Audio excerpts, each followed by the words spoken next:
Welcome, I'm your host, Jules DeVito, and you're listening to the Highly Sensitive Human Podcast, the show that offers an insight into the world of the highly sensitive person and helps those who identify with the traits of high sensitivity to feel more empowered and resilient without denying their authentic gifts. Welcome to this podcast episode where I'm really excited to be talking with Alan. So Alan is a coach and breathwork instructor who uses and integrates a lot of breathwork into his practice. Alan and I connected when I was working at a mindfulness retreat and wellbeing center in Portugal. And during my time there, I offered a workshop on high sensitivity, which gave Alan a new insight into the temperament and how he relates to the term. As a result, Alan has ended up supporting and attending our annual HSP retreat in the UK. And so in this episode, we talk about Alan's experience as a coach and facilitating breathwork sessions. And we also discuss the benefits of breathwork for highly sensitive people. And more specifically, we talk about high sensitivity in men. So Alan talks about his lived experience of identifying as a HSP, and having found out about the temperament, he shares how this has impacted his life in quite a significant way. So I'm really excited to share this episode with you, and I hope you enjoy it. So welcome, Alan, and thank you so much for being on the podcast today. Thanks for having me. Good to be here. So obviously we met at New Life, Portugal, and I was wondering if we could start by saying a few things about our time there. So yeah, would you be able to say a bit about New Life Portugal and what it was you were doing there, and yeah, how we met as well? Yeah, actually, New Life dates back a bit more for both of us, right? So we never met in Thailand, in New Life, Thailand, but I know you were there for some time, and I was there as a guest more than 5 years ago. And yeah, through that, I knew that they have a space in Portugal as well. And I applied there as a volunteer during a stage of my life where I was switching careers from software sales to coaching.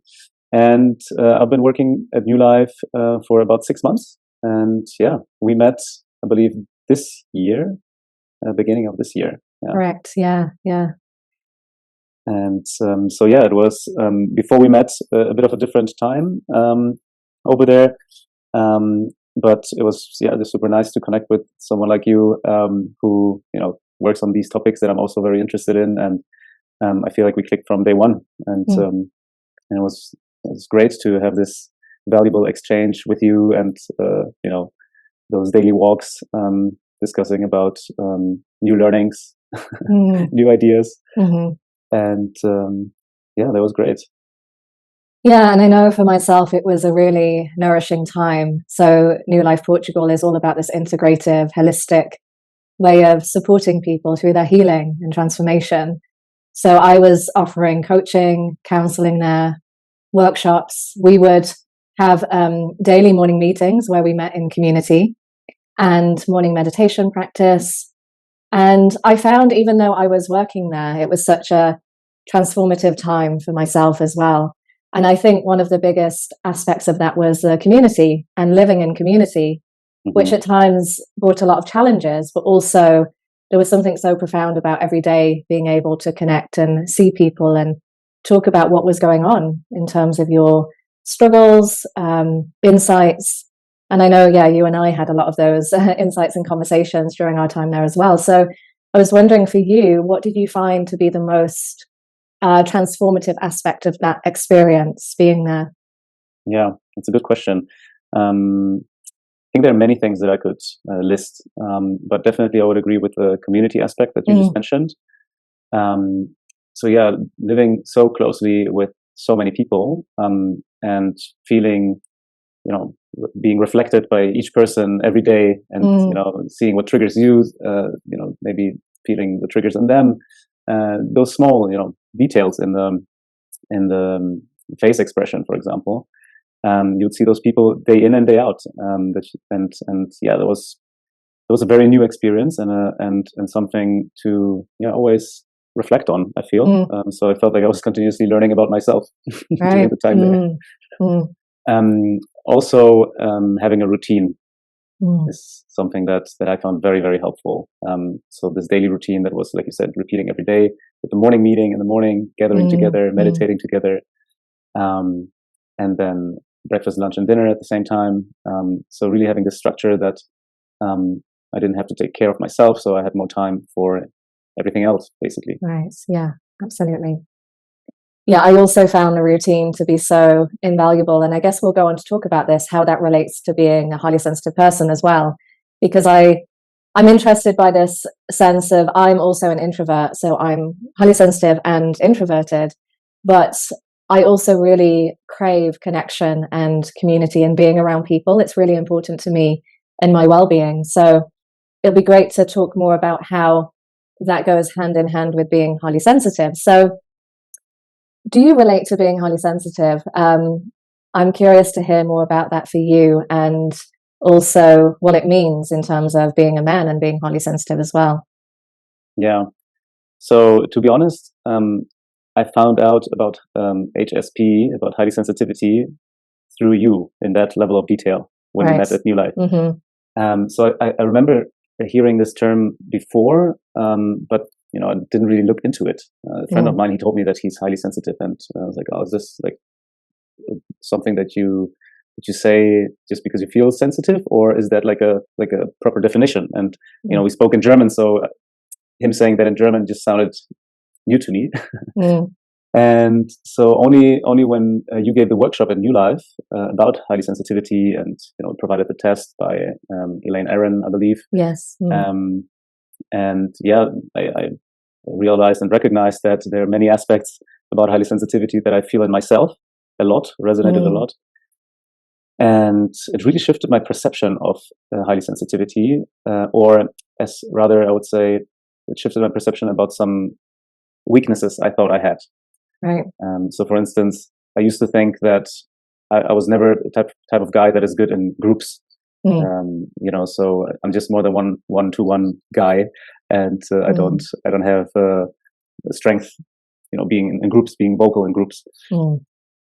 And lots of my male friends, especially, were quite self-confident and vocal and dominant. So then I thought, I'm just not like that. This is, they're really strong with that, and I'm not. And it is what it is. I focus on maybe one-to-one conversations, or maybe 3 people or 4 people max, but that's it. And through, finding out more about highly sensitivity, I recognize that this is actually not a weakness, but a strength. If I know how to, not leverage, but control it, or maybe I should say, depending on the perspective that I take. So if I know that there is this certain group that I will meet tonight for a party or something, I can now shift my awareness or energy level, I should say, maybe, to just cope with that group in a way that suits me and suits my energy, right? Right.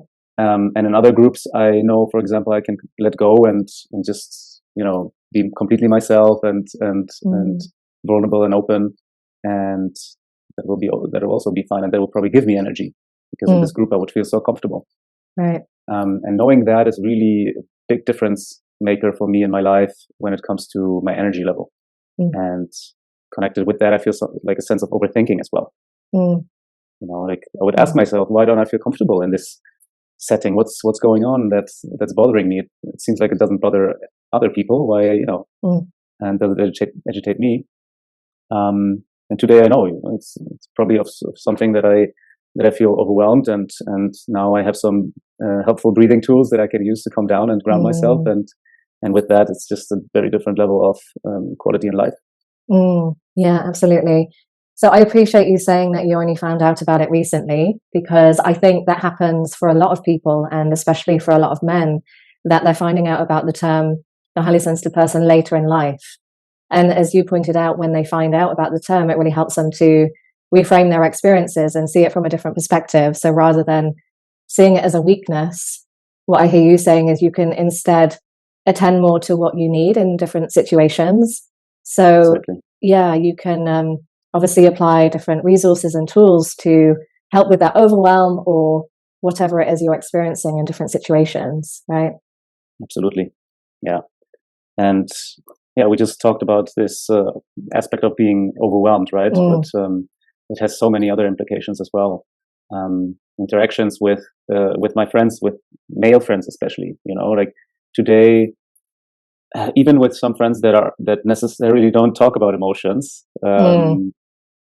they can, but it's not something that happens naturally. Let's say in every conversation. Even with those friends now, I feel like I'm way more myself, and I talk about my emotions. I talk what's going on for me. I talk about what I'm sensing in my body, and I feel like I can stand up for that, right? Because I know today. I also know that's a strength, and that's something that I hope more people, especially more men, will get access to. Those emotions, those feelings that maybe can be overwhelming, but they're also beautiful if you know how to deal with them. Right. Absolutely. And you mentioned breath work, so I'd love to ask you a bit more about that. I know that you work as a life coach and a breathwork coach as well. So this is a big part of your practice, and you mentioned how it relates to navigating the overwhelm and the emotions. So yeah, can you tell us a bit more about how you use this as a tool, especially as a highly sensitive person? Yeah. Yes, I would love to. So I discovered breathwork about 2.5 years ago through Wim Hof, right, and in direct combination with cold showers. There was my daily routine in the beginning that I was doing some of his breathing methods, especially the very activating one, and then going into a cold shower. And back then, it was during the pandemic. I was very surprised how much this helped me to shift my energy. right. And I've been practicing that for quite some time, only until at New Life I discovered that through a breathwork coach there, I discovered that there's much more depth into breathwork, into breathing, functional breathing. So what's the correct way to breathe? And I'm saying all of this because breathwork is very popular at the moment. There are many breathwork practitioners out there, more and more coming up, so many teachings and all of that. And it's definitely like a bit of a trend as yoga has been 10 years ago, I would say. But it's easier to get a certification as a breathwork coach. You can just do it online. You don't have to go to any retreat and stay there for a month and learn. But it's quite easy to call yourself breathwork facilitator or coach. And I'm saying that because as a highly sensitive person, you want to learn and know the differences in the breathing tools, method. Right. There are activating ones, so very strong breathings, very short breathings that are strong, that activate the nervous system, and they can be very agitating. Right. When you're already highly sensitive and agitated, stressed, and feeling a sense of anxiety, doing an activating breathwork method, activating breathing, doesn't necessarily help you with that, that state of mind and energy level. It can make it even worse. So one should know the difference between that there are activating ones and calming ones. And for me, only at the time at New Life, and when I did my breathwork certification, and I was really digging into that, into the depth of breathing, functional breathing, breathwork, that I now know that it's extremely important to rather practice those calming and grounding ones, because especially in those ever-changing and super dynamic times that we're in right now, with so much happening around us, for an HSP, that's even more overwhelming than it used to. Right. And it's going to get even worse, in the sense of speed and overwhelm. And that's why I like to teach, or I like to focus my breathing coaching around calming and grounding breathing, but also using activating ones to really shake off the stress and the energy blockages that we have. For this, activating breathing is very, very effective. But we need to know tools that help us to ground afterwards and during times of agitation and anxiety. Yeah, so I appreciate what you're saying about the fact there's different types of breath work, and it's really important to differentiate between the different styles. So for a highly sensitive person, how would we know what is needed at a particular time? So you're talking about the activating breathwork practices.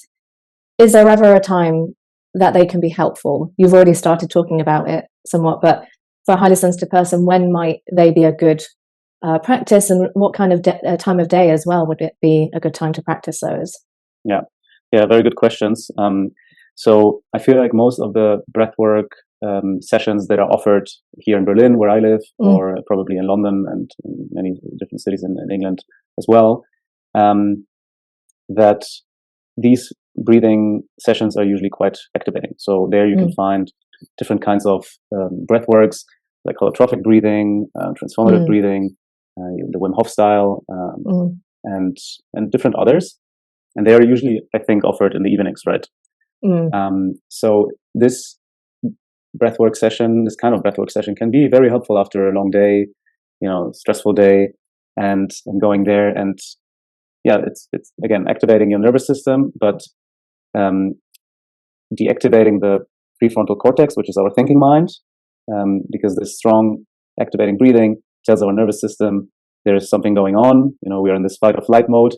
We're stressed, but you're in a safe space and setting, and everything is all right. So basically, what happens? Your thinking mind, the prefrontal cortex, gets deactivated, and you connect to the amygdala, which is the part of the brain where emotions are processed.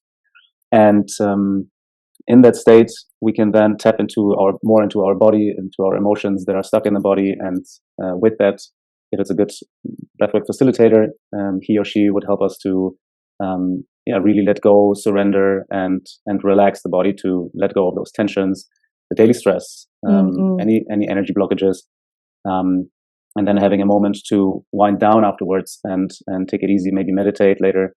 Would help us a lot to release stress and daily anxiety, anything that is stuck.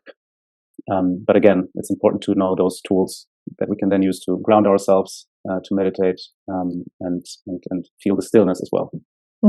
Absolutely. And so would you recommend this as a practice that someone engages in every day? I'm curious about how to develop a good routine with the breath work. So for a highly sensitive person, if they wanted to integrate this into their day-to-day life, how could they do that, or what might that look like for them?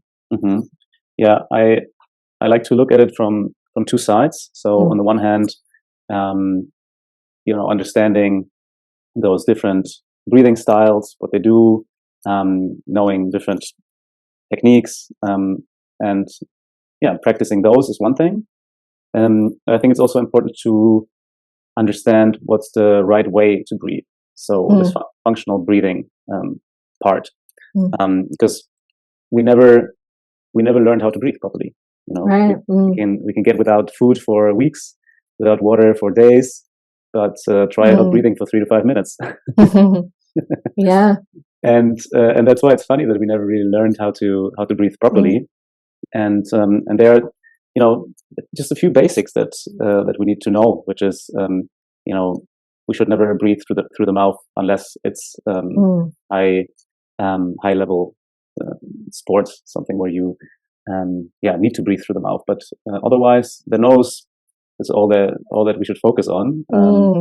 It filters bacteria from the air. It warms up the air, and you can breathe much slower through the nose. So breathing through the nose would be number one. And the number two would be breathing deeply. So what in yoga we call belly breathing is actually more accurate would be diaphragmatic breathing. So breathing into this part below our lungs, filling that up. And the diaphragm is a muscle, so we can train it. And just looking for some practices to train the diaphragm and breathe deeper. And then the last thing, what I already just said, breathing deeper and slower. So what I always like to say is breathe in slowly. Breathe in deeply, breathe out slowly. And that's I would say a basis for starting to improve my breathing patterns, and then practicing those breathing methods, those different ones, you can do it in the correct way and just become a more vital and more energized human being. Because the breathing is connected to our nervous system, to directly with our organs, and with our mind. So we cannot control our mind, but we can control the breath. The only function in the body that is conscious and unconscious. Absolutely. And I think that in itself is such a powerful knowing. I know that before I came across breathwork, I didn't even realize, but for a long time in the past, I would be holding my breath when I was feeling anxious, or I wouldn't be breathing into my belly. I would only be breathing into my chest. And sometimes, I'd be breathing really fast as well, but again, quite shallow breathing. So I think some of the things you've just shared in terms of breathing slowly, breathing into the belly, just being aware of what the breath is doing is so powerful in itself. So even if you don't know the details of particular techniques, you can start to apply that straight away, just simply by noticing what your breath is doing, right? Exactly. Yeah. And you asked me earlier what could be a good routine for starting off with breathwork. Honestly, a few conscious breaths a day are already enough. You don't even have to necessarily integrate it into a routine or create a new routine. You can do it when going to the subway, or when sitting in the cab, or when entering the home. Make it a routine, you could say, or a habit. When you put your key into the door, just take 3 deep and conscious breaths, and leave everything behind you that that you don't want to take home. The breath can really serve as this tool to move energy, move those thoughts away. Using the out breath as letting go. Right. And just a few of such breaths a day already make a difference. And if you want to become a bit more serious about it, I would say 5 to 10 minutes in the morning, where you practice breathing into the diaphragm, also holding some air after breathing out, so your CO2 tolerance becomes higher, and that's what we want to achieve as well. And so doing some of the functional breathing techniques, and then practicing the method that you enjoy, that you feel is something that might help you now, which I can also introduce some breathing methods if you like to. But that's like an ongoing process, I would say. Yeah, absolutely. And I know that last year you came on the Highly Sensitive Person retreat that we did in Kent in June, and it was such a beautiful experience. And on the retreat, you led us through some breathwork activities and practices, which I found so profound. I remember one of them, we were laying down and listening to music as well. And I was in such a relaxed, blissful state during that. So I was wondering if you could talk a bit about what you led us through on the retreat, and also to mention it because we will be doing the retreat again next year in June. So could you share a bit more about that practice?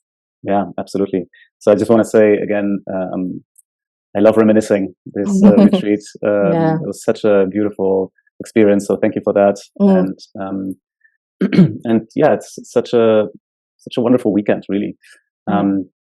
I was trying to combine those things that I just explained, right? A little bit of on the functionality side, so practicing that a little bit and trying to, show everyone those few basics that everyone should practice to just become more vital and healthy. Sorry. And on the other hand, introducing different breathing methods and tools to practice and feel how it makes us feel differently. And I used some activating breathing to get us into this more emotional state, or feeling our body and sensing ourselves. And we were lucky to have silent disco headphones. So I was able to. I mean, this was the one that really stuck out to me. The session I felt really, really beautiful. When everyone had headphones on, I was playing music through the headphones and guiding the session through the microphone. And I feel like many people were able to let go, to relax into it, and maybe, everything was about letting go. That's the session. So hopefully, it gave a few people the possibility to let go of what no longer serves them. And I could really feel that in my heart as well. That's it was a beautiful session and a beautiful experience overall. Yeah, and reflecting on it as well, I'm just thinking about how a lot of what we did on the retreat were very embodied practices. So we had yoga, we had the breathwork sessions, we had a silent disco, which was similar to ecstatic dance, and we were out in nature, and it was so beautiful to practice that.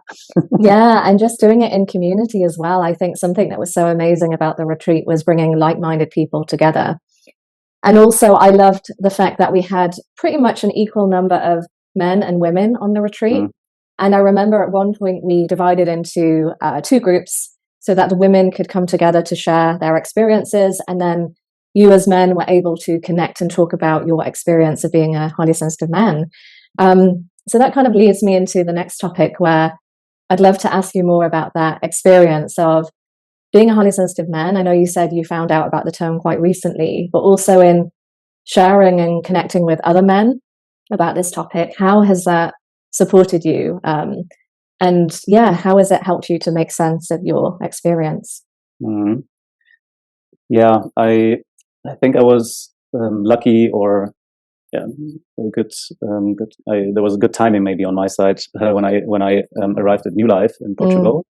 That Julian, the founder of New Life, he asked me if I would like to lead the men's groups over there.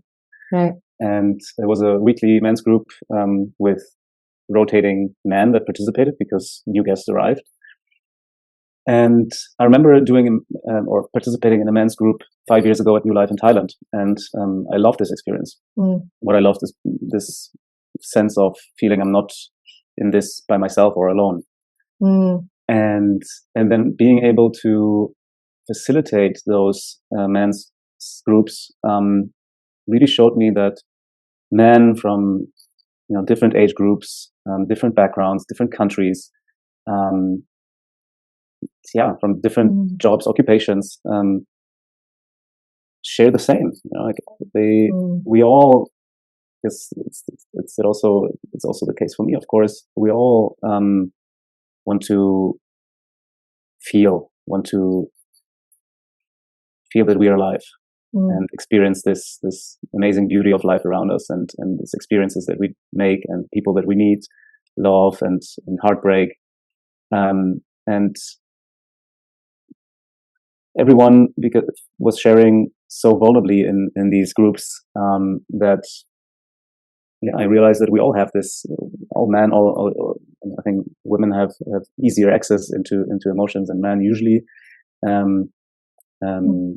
but men have that too, and I think it doesn't only count for highly sensitive men, but for all men. But maybe it's a bit more buried, I would say.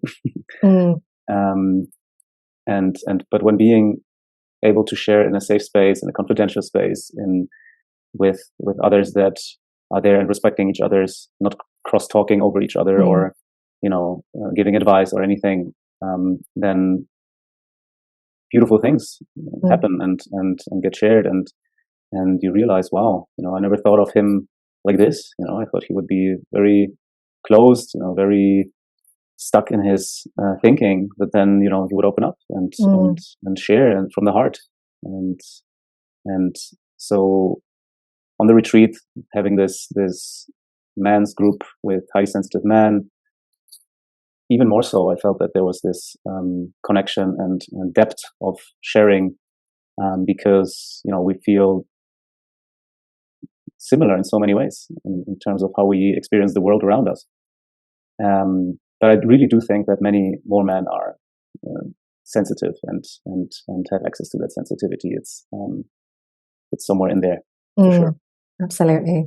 And I do agree that it's more difficult for men to access their vulnerability or their sensitivity or their emotions, because I think there's more stigma attached to it, especially growing up as a boy. You're often told things like, don't cry, just get over it, you're being too sensitive, too soft. So I was wondering if you could speak a little bit to that. Is that something you experienced in terms of that stigma of what a man should be? And what it means to be able to access your emotions and that more vulnerable side of being a man. Yeah. So in my case, I grew up in Germany, in Berlin, but my parents immigrated here from Poland about 40 years ago. And about 40 years ago, Poland was very different Poland as it is now. It was still very traditional. It was way more simple. And coming from there, our parents, or my parents and others in their age group grew up with parents who suffered from war, from huge trauma, from not having anything, like food scarcity. Poland had a very, very rough time, and so usually I would say men in Poland are very sensitive, but have difficulties expressing this. And that was also the case for my dad, who was a very sensitive man, but it oftentimes came out through aggression. Especially, there was a phase in life where this was the case, but not for too long. But because we had such a good connection to each other, him and I, and my brother and him as well, we were able to talk about those things, and he was expressing what he's feeling and what's going through him. Sometimes maybe sharing a bit too much.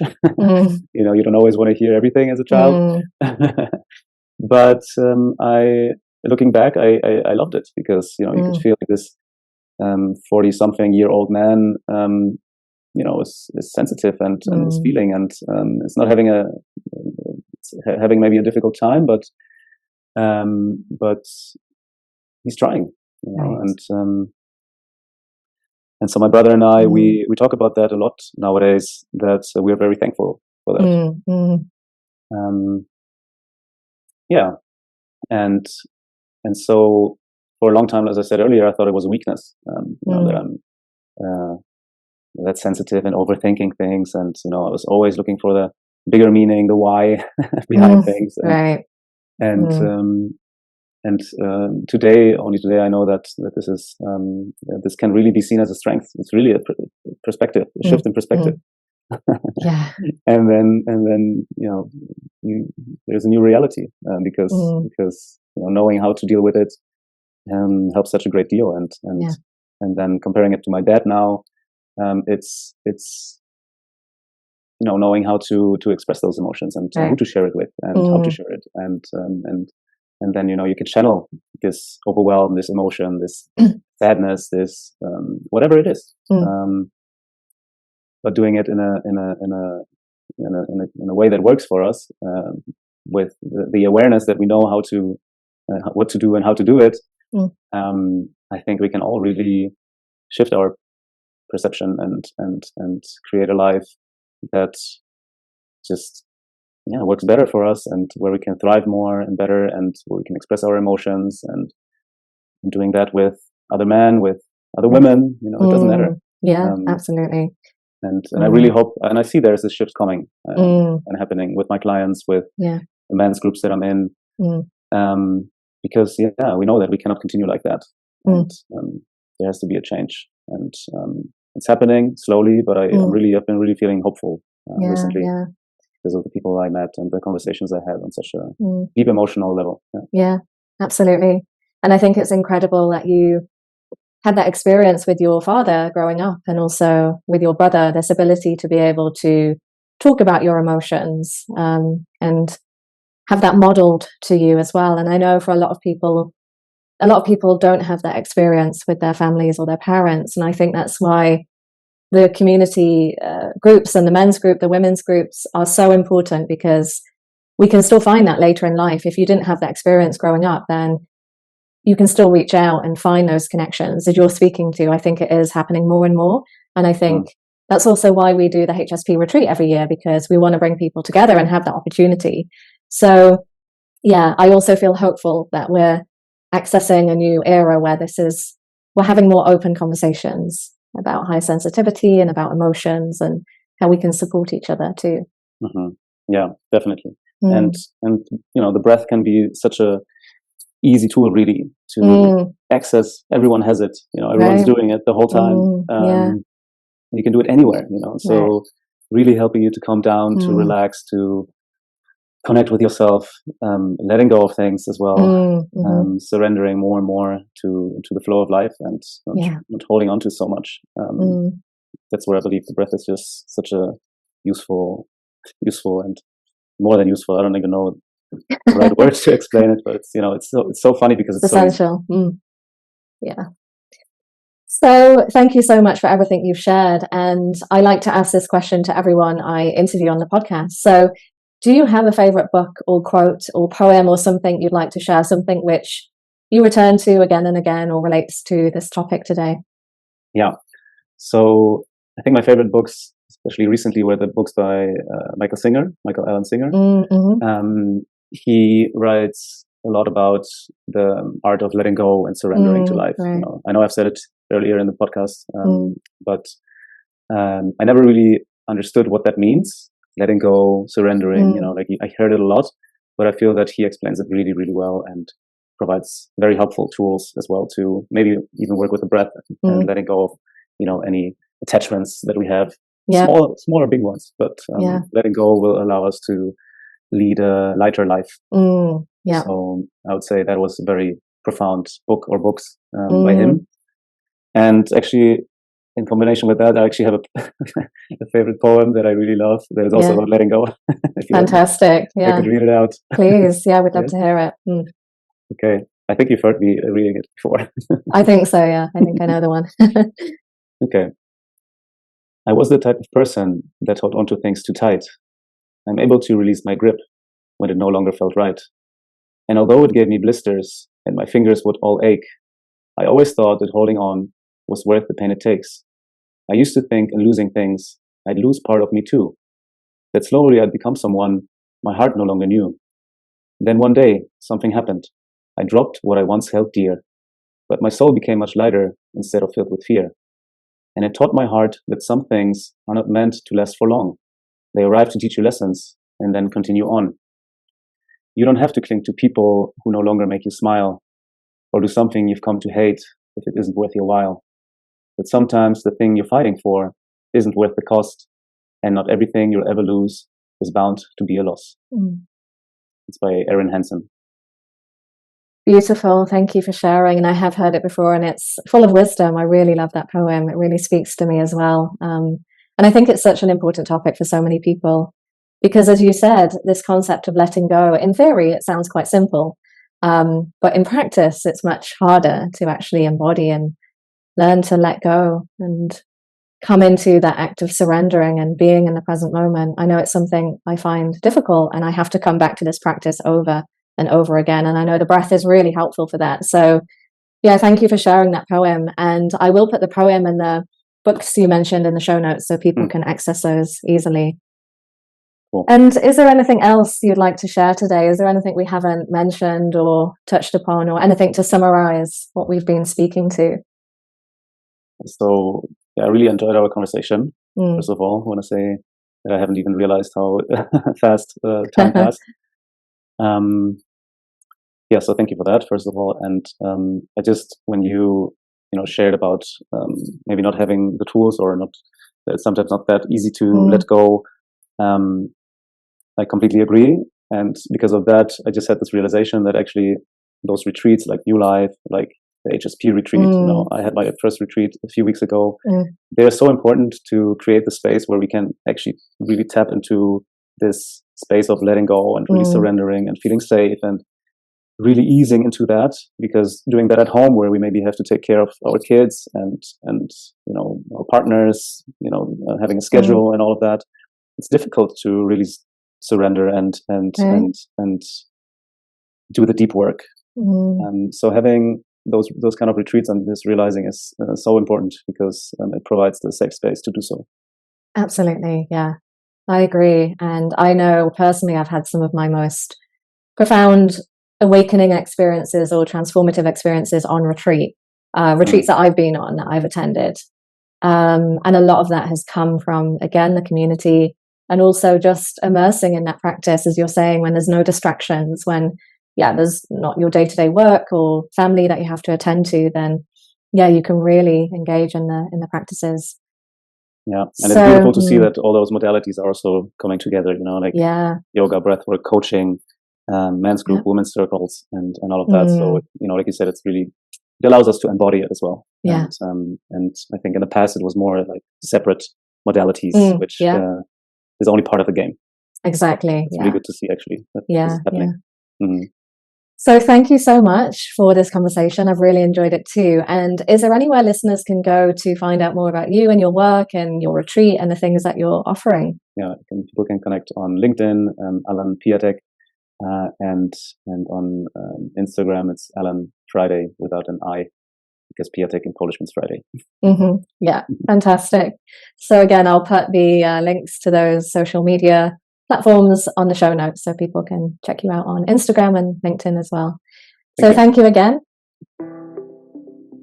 Thanks for joining me today on Highly Sensitive Humans. Make sure to visit my website, highlysensitiveHumans.com, where I also offer one-to-one coaching for highly sensitive people, and a members area with monthly community meetings. You can also visit the Highly Sensitive Human Academy to find out more about upcoming online trainings, including a 3-month professional training on how to coach highly sensitive people, and a 3-month professional training on working with highly sensitive children. And if you found value in the show today, I'd really appreciate a rating, and you can also support the show by making a donation. Your donations are what enable the production of the podcast and enable the show to keep running.